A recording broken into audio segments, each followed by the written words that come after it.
tentang perjalanan setelah kematian. Akan tetapi kita akan mengkhususkan pembahasan kita terhadap al-jannatu wan nar. Kita akan bicara tentang surga, kemudian kita akan bicara tentang neraka kalau cukup waktunya. Ma'asyiral muslimin rahimani wa rahimakumullah. Keyakinan kita umat Islam dan secara khusus ahli sunnah wal jamaah bahwa keberadaan surga itu sudah diciptakan. Karena ada sekelompok orang menganggap bahwa surga itu belum diciptakan, seperti orang-orang Qadariyah. Tapi kita ahli sunnah wal jamaah mengatakan surga itu sudah diciptakan. Bahkan Nabi SAW pernah melihat surga dan masuk ke dalamnya ketika peristiwa Mi'raj.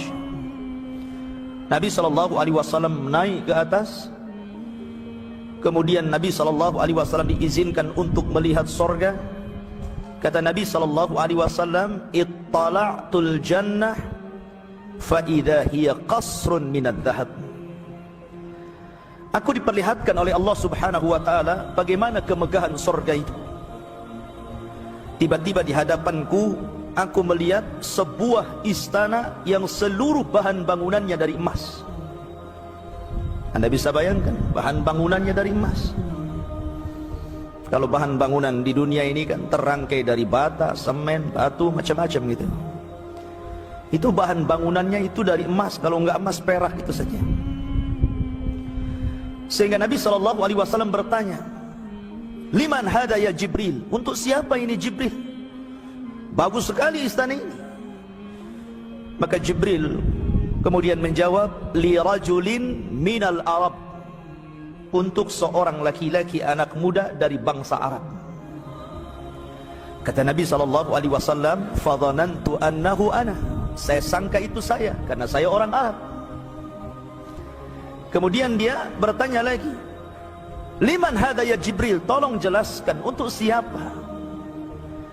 Maka Jibril mengatakan, "Li rajulin min Quraisyin." Untuk anak muda dari suku Quraisy. Maka Rasul mengatakan, "Fadhanantu annahu ana." Aku sangka itu saya kan orang Quraisy. Kemudian Nabi bertanya lagi, "Liman hadha ya Jibril?" Tolong jelaskan ini untuk siapa. Barulah kemudian malaikat Jibril mengatakan, "Li Umar ibnil Khattab." Ini istana milik Umar, Amirul Mukminin Al-Faruq Umar ibnil Khattab radhiyallahu anhu. Subhanallah. Orang yang belum masuk surga istananya sudah dibuatkan itu Umar. Wajar kalau Umar mendapatkan surga, karena Umar itu terkenal ahlu ibadah. Ahli ibadah, subhanallah. Sampai banyak para sahabat yang cemburu kepada Umar karena ahli ibadahnya itu. Sampai setan saja takut sama Umar. Dan Nabi SAW, "Ya Umar, kalau seandainya engkau berjalan di satu jalan dan setan berjalan di jalan yang sama, yang lari setannya. Kalau kita kan terbalik itu, kita yang lari." Ya. Ini menunjukkan bahwa keistimewaan Umar. Dari sini mengatakan bahwa Rasul masuk surga dan melihat surga. Artinya surga sudah ada. Makanya bahasa Quran Allah mengatakan uiddat lil muttaqin. Surga itu diperuntukkan untuk orang yang bertakwa. Artinya kalau sudah disiapkan berarti barangnya ada. Karena sudah disiapkan untuk orang yang bertakwa. Bicara surga tentang lebih luas lagi. Kita tahu bahwa ketika manusia melintasi titian siratal mustaqim, itu titian yang tidak mudah orang melintasinya kecuali dengan amalannya. Dan orang yang menyeberangi titian siratal mustaqim yang pertama kali adalah Rasulullah sallallahu alaihi wasallam. Dari seluruh manusia, dia orang yang pertama kali menyeberanginya.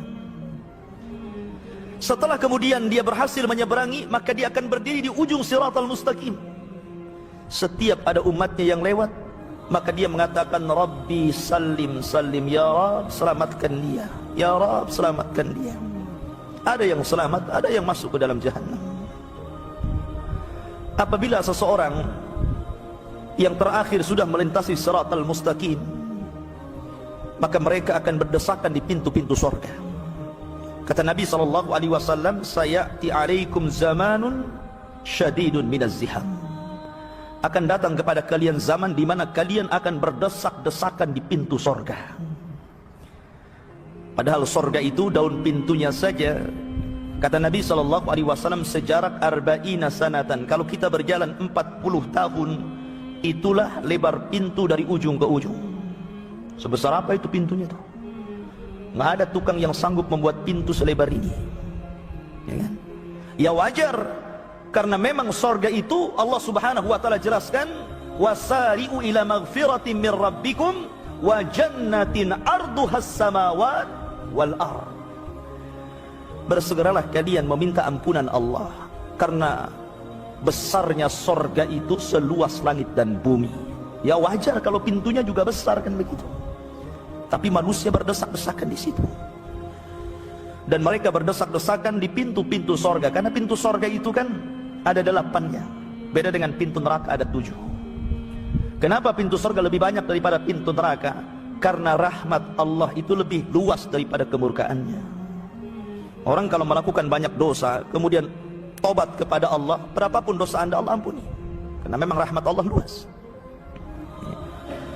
Di sana ada pintu salat, ada pintu zakat, ada pintu puasa, ada pintu jihad, ada pintu sedekah, ada pintu haji. Masing-masing sesuai dengan profesi ibadahnya di dunia, mana yang digemarinya. Ketika manusia berdesak-desakan di pintu surga inilah, kemudian mereka datang kepada Nabiullah Adam alaihi salatu wassalam, meminta agar pintu surga itu dibuka. Tapi Adam tidak sanggup membukanya, karena dia dulu pernah di dalamnya, kemudian diusir dan tidak bisa masuk lagi. Ketika manusia bingung, macam mana ini masuk ke dalam surga ini? Pintu tertutup semua.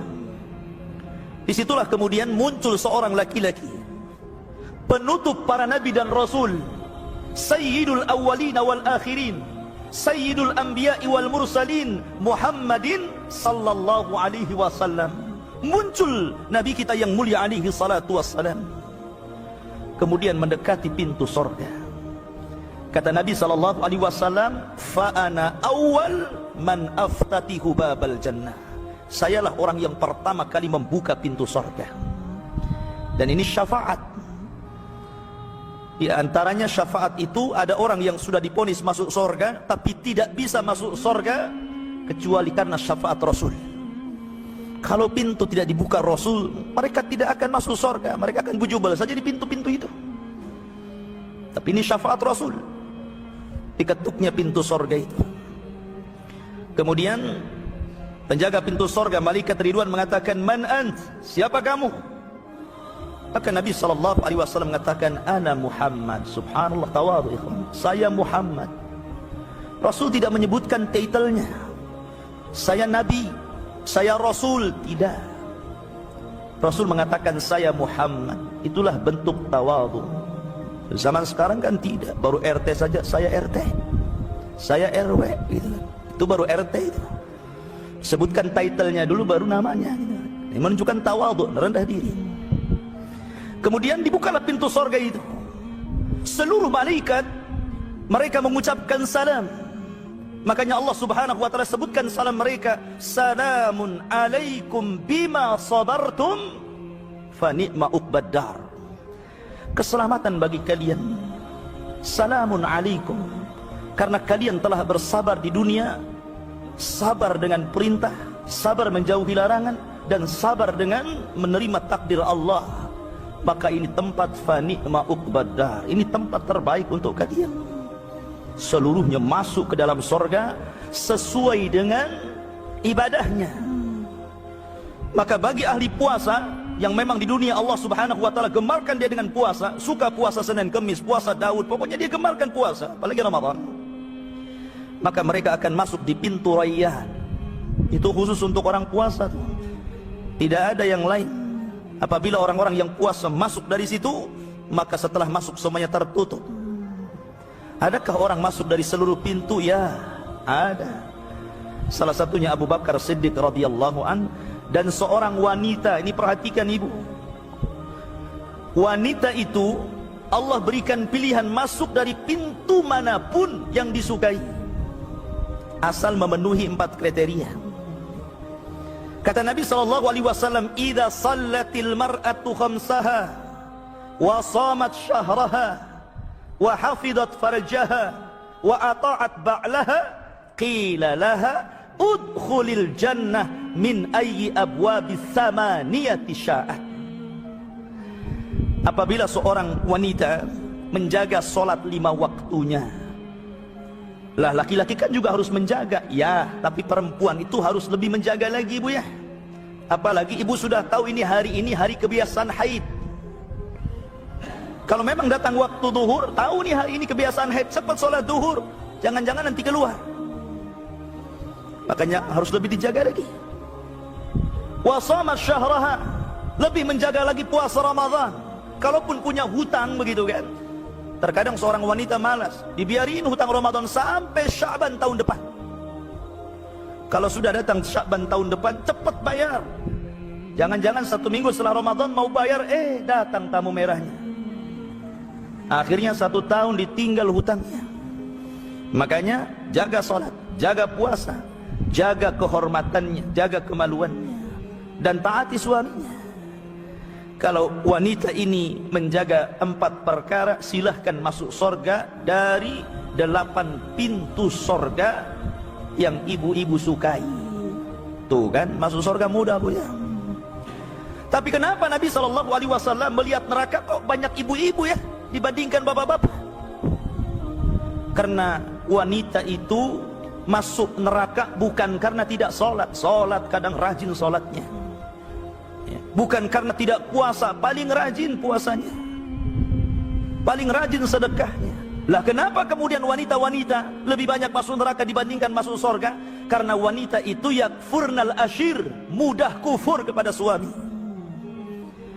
Apabila suami berbuat baik 1 tahun, 1 hari dia melakukan kesalahan, maka seorang wanita akan mengatakan, engkau belum pernah berbuat baik sedikit pun. Lah sudah setahun itu, gara-gara masalah SMS-nya, ada nomor nggak dikenal bilang sayang, langsung mencak-mencak. Oh ini rupanya selingkuhannya. Memang kamu itu ya, ingkari kebaikannya coba. Nah ini contoh. Tetapi wanita itu mudah masuk surga, bahkan diberikan kesempatan dari pintu mana loh dia masuk. Kalau laki-laki kan nggak bisa gitu kan, dia harus betul-betul ahli sholat, ahli puasa, ahli sedekah, ahli jihad, baru dia menjadi orang yang Allah persilahkan dari mana, pintu mana yang ia kusukai. Agak berat laki-laki. Ketika orang sudah masuk ke dalam sorga, maka pintu sorga pun ditutup. Semua orang sudah masuk sorga. Idza dakhala ahlul jannah al-jannah wa dakhala ahlun nar an-nar. Apabila penduduk sorga sudah dimasukkan semuanya, penduduk neraka sudah dimasukkan semuanya, ji'a bil maut, maka kematian akan didatangkan di tengah-tengah keduanya. Kemudian diserupakan dengan kambing gibas, kemudian disembelih. Muncullah seorang penyeru, menyeru kepada penduduk sorga, ya ahlal jannah la mauta lakum. Ahli sorga, tidak ada kematian bagi kalian. Khuludun la mauta lakum, kekalah kalian, tidak ada kematian bagi kalian. Kemudian penyeru menghadap ahli neraka, ya ahlan nar khuludun la mauta lakum. Kalian juga sama penuh neraka, kalian juga akan kekal dan tidak ada kematian bagi kalian. Rasakan dengan apa yang kalian lakukan.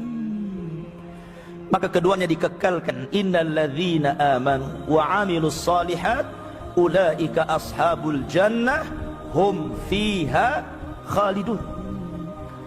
Orang-orang yang beriman dan beramal saleh, maka mereka akan dimasukkan ke dalam surga dan dikekalkan di dalamnya. Tapi innal ladzina kafaru wa kadzdzabu bi ayatina ulaika ashabun nar hum fiha khalidun. Tapi orang-orang yang kufur dan menustakan ayat-ayat kami, kata Allah, maka mereka dimasukkan ke dalam neraka dan dikekalkan di dalamnya selama-lamanya. Kedua-duanya kekal, baik surga ataupun neraka. Hati-hati, sudah tersebar di negeri kita ini 1 buku judulnya ternyata neraka dan surga tidak kekal. Buku ini bukan hanya sesat tapi menyesatkan, karena menyelisih Al-Quran yang mengatakan khalidina fiha. menyelisih hadis Nabi SAW yang mengatakan kematian disembelih dan tidak ada kematian setelahnya. Ma'asyiral muslimin, jamaah sekalian yang dirahmati Allah Subhanahu wa taala. Secara umum, orang yang masuk ke dalam surga itu Allah berikan kenikmatan, dan subhanallah, kenikmatan di surga itu yazdad, thumma yazdad, thumma yazdad, bertambah, kemudian bertambah, kemudian bertambah, dan terus bertambah, tidak pernah kurang. Kalau di dunia kan kurang, makin kurang ya. Sekarang ada anak muda tampan, ganteng, gagah, ya, usia 20 sampai 50 tahun nampaklah awet muda. Coba kalau sudah 60, 70, kan dan nampak itu peotnya ya, keriputnya, jeleknya. Ya mungkin ibu tahun 45 bintangnya. Sekarang sudah tahun 1018, bukan bintangnya lagi ya. Nah dari sini menunjukkan bahwa kehidupan di sorga itu nikmatnya bertambah. Sehingga ketika Allah Subhanahu wa taala setiap hari Jumat, kalau di dunia ini hari Jumatnya, kalau di sorga namanya Yaumun Mazid, hari di mana nikmat akan ditambah. Kalau di dunia disebut hari Jumat, di sorga namanya Yaumul Mazid. Pada hari yang disebut dengan Yaumul Mazid, maka Allah Subhanahu wa taala menciptakan suqan fil jannah, satu pasar besar yang ada di sorga. Jadi di sorga itu ada pasar. Untuk apa pasar ini? Apakah untuk jual beli? Lah, tidak ada orang jual beli di pasar. Ngapain jual beli di pasar? Semua sudah tersedia. Yang kita inginkan sudah ada. Yang kita kehendaki dikabulkan. Apalagi? Pasar ini tempat bertambahnya nikmat. Karena hari itu disebut Yaumul Mazid, hari tambahan nikmat. Jadi setiap hari Jumat itu anak-anak muda sorga itu ke pasar. Kemudian di pasar dia akan melihat berbagai macam bentuk manusia yang tampan, yang digambar Allah Subhanahu wa taala. Ibaratnya antum masuk ke tempat cukur rambut itu kan banyak gambar tuh. Gaya ini, gaya ini, gaya ini, gaya ini, kan begitu. Lah di sorga itu, jadi Allah Subhanahu wa taala akan gambarkan orang-orang tampan. Jadi tinggal nunjuk saja gambarnya, saya ingin seperti dia, maka Allah langsung kemudian merubah kita persis seperti gambar yang kita tunjuk. Seperti itu, coba bayangkan. Itu kan banyak, tinggal milih mana yang paling tampan, kan begitu.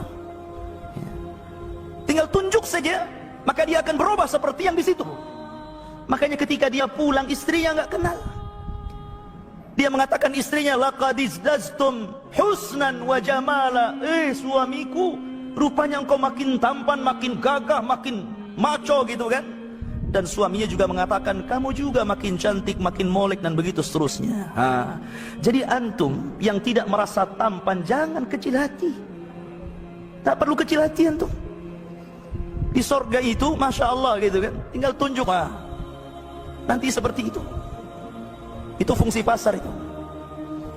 Jadi ketika kita menunjukkan satu gambar tertentu, manusia yang paling tampan, maka datang rih, datang angin. Angin itulah yang merubah semuanya. Kemudian setelah itu mereka duduk-duduk dengan kawan-kawannya. Mereka ngopi, ngobrol dengan kawan-kawannya sesama di dunia. Kemudian bercerita tentang urusan dunia. Masih ingat tuh kita di dunia? Dulu kan kita ketemu di Masjid Al-Fikrah, ngaji, ketemu begini-begini, macam-macam. Masih ingat nggak saya? Jadi tempat ngobrol, nostalgia tentang dunia. Itu pasarnya tuh. Kalau kita masuk pasar di dunia itu kan keluar makin jelek tuh. Bau ikan, bau bawang, macam-macam bau itu di situ. Ini sebuah percontohan bahwa nikmat Allah di sorga itu besar, luar biasa, bertambah dan bertambah. Bahkan setiap orang yang masuk ke dalam sorga, minimalnya Allah berikan 2 istana. Waliman khafa maqama, waliman khafa maqama rabbih jannatan. Bagi orang yang takut kepada Allah Subhanahu wa taala, maka dia diberikan 2 sorga, maksudnya 2 istana. Ini yang paling sedikit ya. Minimalnya orang masuk ke dalam sorga itu diperoleh 2 istana. Istana satu memang solid milik dia. Istana satunya warisan orang kafir yang masuk neraka, yang tidak masuk ke dalam sorga, yang dikekalkan di dalamnya. Itu diwariskan kepada orang yang beriman. Tilkumul jannah uristumuha, kata Allah. Yang satu istana itu, itulah istana warisan yang Allah wariskan kepada orang yang beriman. Itu satu orang tuh, minimal tuh ya, 2 istana itu. Bagaimana orang yang mengamalkan setiap hari? Kata Nabi SAW, man qala qul huwallahu ahad 10 marrat fil yaum banallahu lahu qasran fil jannah. Siapa yang membiasakan membaca qul huwallahu ahad 10 kali dalam sehari, maka Allah bangunkan satu istana di sorga. Itu kalau setiap satu hari dia bangunkan di sorga, hari-hari kita mengamalkan hadis ini, berapa istana yang antum dapat tuh? Tinggal qul huwallahu ahad itu kan bukan perkara berat ya. Tapi bukan qul huwallahu ahad, qul huwallahu ahad sampai selesai. Qul huwallahu ahad, Allahus samad, lam yalid wa lam yulad wa lam yakul lahu kufuwan ahad. 10 kali. Itu kan surah favorit, nggak perlu dihafal lagi antum. Memang hari-hari itu antum suka ngapal itu kan lebih mudah gitu. Allah tidak mengatakan baca Al-Baqarah 10 kali, nggak ada yang ngamalkan hadis ini nanti. Oh, yang qul huwallah saja nggak malas gitu. Tapi lihat di sini, kalau satu orang dikatakan jannatan, mendapatkan 2 sorga, berarti orang itu bisa mendapatkan puluhan, ratusan sorga, bahkan ribuan. Subhanallah. Dan istana itu hanya terbuat dari emas dan perak. Kemudian kerikilnya dari yakut, milatuha yakut, dan tanahnya turbatuhal misk. Tanahnya aja minyak misik gitu kan. Makanya wajar kalau bau sorga itu sejarak sekian dan sekian. Dalam riwayat, man qatala muahidan lam yarih raihatal jannah wa inna rihaha la yujadu min masirati kada wa kada. Siapa yang membunuh kafir muahid, maka dia tidak akan mencium bau sorga, padahal bau sorga itu tercium sekian dan sekian gitu. Ya karena tanahnya misik gitu kan, tercium bahkan sampai di dunia ya.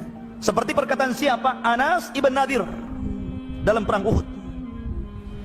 Ketika Nabi SAW terluka parah, bahkan dihabarkan meninggal di perang itu, kemudian mental para sahabat mulai turun sehingga sebagian mereka tunggang langgang.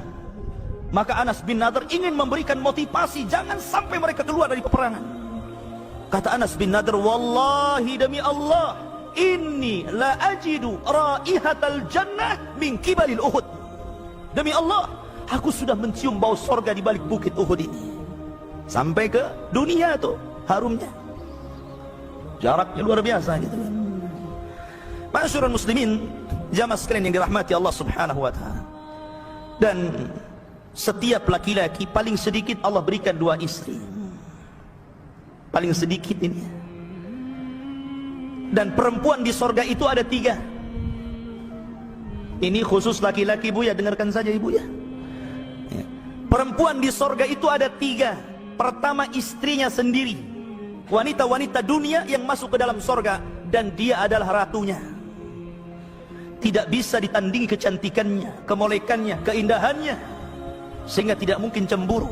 Dia paling cantik sendiri, mengalahkan seluruh bidadari yang ada di sorga. Kenapa demikian? Karena bidadari itu terlahir tanpa amal. Tapi wanita-wanita ahlu dunia yang masuk ke dalam sorga itu karena berletih dan beramal. Makanya banyak keistimewaannya. Dia ratunya. Lah kemudian yang kedua, bidadari-bidadari yang mengelilingi ratunya ini, dan jumlahnya 70 bidadari. Lah setiap bidadari memiliki 70 dayang. Berapa jumlahnya itu? Dan semuanya halal, boleh digauli semuanya. Istri antum plus 70 bidadari, tiap satu bidadari memiliki 70 dayang. Ini yang satu istri nih. Gimana yang istrinya 4? Hah? Kalikan saja ya. Dan subhanallah, di sorga itu, kalau seseorang kemudian menggauli istrinya atau bidadarinya, itu dia akan menggauli dia selama 70 tahun, nggak keluar dari kamarnya itu. Satu bidadari. Setelah 70 tahun baru ganti ke bidadari yang lainnya. Tahu-tahu dipanggil-panggil, bang, Bang, ini kan giliran saya. Tahu-tahu dia melihat, ih kok lebih cantik lagi. Masya Allah. Ganti lagi ke yang keduanya, 70 tahun lagi nggak keluar kamar. Kemudian dipanggil lagi setelah cukup, wih lebih cantik lagi. Subhanallah, antum berpindah-pindah. Lah ini nikmat luar biasa ini. Jangan bayangkan bidadari lah, nanti cemburu istri antumnya. Ya. Tapi yang jelas bahwa begitulah kenikmatan sorga. Jadi semakin kita melihat bidadari setelah 70 tahun itu, Allah tambah lagi kenikmatannya, karena wanita yang akan lebih cantik lagi, lebih cantik lagi. Makanya saya katakan dari awal, nikmatnya sorga itu yazdad, yazdad, yazdad, bertambah, bertambah dan bertambah, nggak ada kurangnya, nggak ada kurangnya, ikhwan, bertambah. Subhanallah. Ma'asyiral muslimin, kalau ibu-ibu tanya, enak kali bapak-bapak itu dikasih bidadari, lah ibunya kok bidadara gitu, nggak dapat. Ibu itu hanya dapat suami, tapi itu sudah cukup. Kenapa? Karena di sorga itu dihilangkan min ghillin ikhwana. Tidak ada perasaan hasad, tidak ada perasaan cemburu, tidak ada semuanya baik hatinya orang sorga itu. Kalau orang punya istri 2, 3 saja rebutan gitu kan, rebutan hari, akhirnya bertengkar. Ya. Cepet bang, ini sudah waktunya, kok masih lama di situ? Ya. Bertengkar akhirnya. Lama-lama satu diceraikan, satu lagi istrinya. Ya. Di surga nggak ada kayak gitu. Yang kedua, kenikmatan perempuan itu berbeda dengan laki-laki. Sering saya katakan, kenapa laki-laki diberikan banyak bidadari? Karena di dunia saja laki-laki itu tidak suka kecuali wanita cantik. Ngaku aja. Ya. Laki-laki itu tidak suka pakaian bagus, nggak suka. Kawannya pakaian bagus tuh biarin saja, nggak peduli dia. Kadang ada laki-laki itu pakaian baju 1 minggu gak ganti-ganti, itu saja yang dipakaikan begitu. Tapi perempuan kan enggak, masuk mall nggak ada niat beli-beli, cuman ingin ngadem saja, di rumahnya nggak ada AC, masuk mall biar dapat AC gitu kan. Tahu-tahu tengok baju ditengokin saja kan. Kadang-kadang kawannya pakai baju pun dihampiri, dipegangi bajunya, jeng dari mana ini beli, nanya gitu kan. Karena kenikmatan perempuan itu beda dengan laki-laki. Kalau saya buat analogi seperti ini laki-laki ini dihadapkan dengan 2 perempuan. Satu perempuan yang jelek, yang hitam, yang kriwel, tapi kayanya luar biasa. Jelek pokoknya, perempuan gendut, hitam, kriwel, wah pokoknya udah nggak menarik sama sekali, tapi kaya. Yang satunya ini model, wanitanya cantik, tubuhnya molek luar biasa, tapi miskin. Pilih mana tuh? Hah? Pilih yang cantik kan? Nggak apa-apa miskin. Coba dibalik bagi perempuan, ibu ya. Ibu, ada 2 laki-laki, satu tampan luar biasa, tapi dikejar-kejar debt collector. Miskin, memang tampan, tapi miskin. Satunya ini jelek orangnya, hitam, enggak menarik, tapi kaya, menjanjikan kalau menikah dengan saya kasih maharnya perusahaan besar. Kira-kira mau enggak itu? Ngiler ibu ya, nggak peduli mau jelek mau ganteng, yang penting kaya. Itulah bedanya. Allah telah berikan tabiat sendiri-sendiri. Kalau perempuan itu suka hiasan, suka pakaian, suka pelesiran, suka juga laki-laki, tetapi